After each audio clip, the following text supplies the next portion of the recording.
Hi, I'm Bill Donohue, President of the Catholic League. This is Mike McDonald. He's the Director of Communications. Today we're going to talk about DSA again, the Democratic Socialists of America. It was about a year ago, coming up this Thursday on the 13th of August. It was a year ago last year when they took a resolution saying that Israel does not have a right to defend itself. Now, I hope people got that. They didn't say that Israel didn't have a right to exist as a state. That's what the mayor of New York City says, and that's what they've been saying for some time, too. But they went further, that they didn't have the right to defend themselves. Could you imagine saying that even to an individual, that you didn't have the right to defend yourself? Never mind to a nation, that you don't have the right to defend yourself. Now, what I found, Mike, in doing this, and I was surprised by it because I don't know that much about DSA, certainly know enough about socialism, I've written about it, but DSA is a different cat altogether. They were founded in 1982, and they were founded as a Zionist organization. I never realized that. How do you go from a Zionist organization to doing a 180 to you now anti-Zionist saying that Israel doesn't even have a right to defend itself? You can you just off the top of your head think of any organizations organizations evolve, but Right. to go to flip like this, Right. It's usually like there's a natural progression of right? things. There's a couple of waypoints along the way. There's just sort of because right. I think a lot of people forget this that especially younger people, these kids today, like oh Israel's such a terrible place. In the 1950s, 1960s, the kibbutzes were like actually like genuine socialism in Absolutely. practice. So there was a lot of similar bedfellowship there between people on the left and looking at Israel like, oh, look, they're putting socialism into practice. Now you wouldn't know that today. No. Now these kids are just completely. But to your point, it's kind of like some sort of society that's like dedicated to eating steak has just suddenly come out vegan. Like Yeah. it's completely the exact opposite of what you would expect. What's really amazing me is that his name won't be known to most Americans, but Michael Harrington. I'm old enough to remember Michael Harrington. I'm almost old enough to know when Santa Claus actually came out.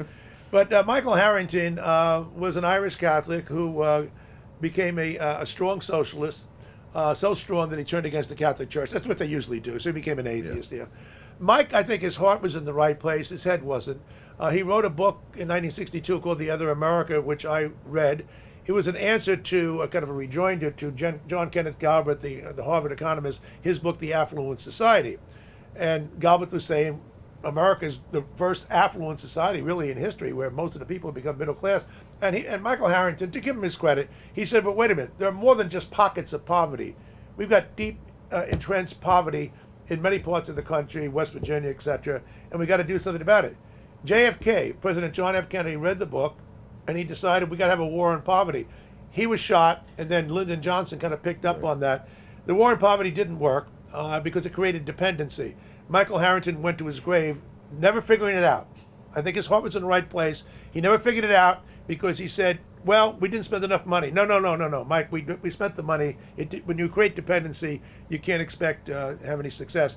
Now, but at least Mike was pro-Israel, all right? Michael Harrington was pro-Israel, this Irish guy, a New Yorker. What happened after he died in 1989, okay? So DSA is founded in 1982, and 7 years later, Mike kicks the bucket, and you could see it starting to drift. But it wasn't until after 9/11 that you really saw the DSA kind of turn left and become anti-Israel. But even then, it wasn't strident. It was, Bernie Sanders ran unsuccessfully in 2016, and he was a DSA type of guy, and he kind of whipped up, this Jewish guy, whipped up the anti-Israeli sentiment. And now look at it. Yeah. Now it's just exploded. The kids are just constantly out there screaming about how evil Israel is. And it's But not to the point- Hamas. Right. Well, I was just getting ready to bring that up. You've got Hassan Piker out there saying that Israel is 1,000 times better than, Or Hamas. Hamas is 1,000 times Right. better than Israel. Right. And he's like the poster boy of DSA. He is the streaming face of DSA. It is amazing that I never thought I would see this, that anybody would say a bona fide terrorist organization, which is what Hamas is, that they're 1,000 times better than Israel? I mean, you can fault Israel for the way it's handled lots of things, as you could this country. But quite frankly, when you're saying a terrorist organization is 1,000 times better, and by the way, who's leading this group is Megan Romer. Now, we've talked about this genius here before. She was asked just recently over the weekend, by David Remnick. David Remnick is a liberal. He's been around a long time. He's a bright guy. He writes for the New Yorker magazine. And he asked her a question like, when you say we're going to tax the hell out of millionaires, can you explain to me what you mean by that? This is a direct quote. That's why I want to read it. Because I don't want somebody saying, Bill, you're just making it up. This is a direct quote. Yeah, You know, again, I don't have like a solid, but she said, chuckling. Yeah, that's what Kamala does, right? She has to start chuckling because she can't answer the question. Remnick then, he's a veteran. He's a presser. He said, wait a minute, you're the leader of the organization. That's what he said to her. You should have a clear answer.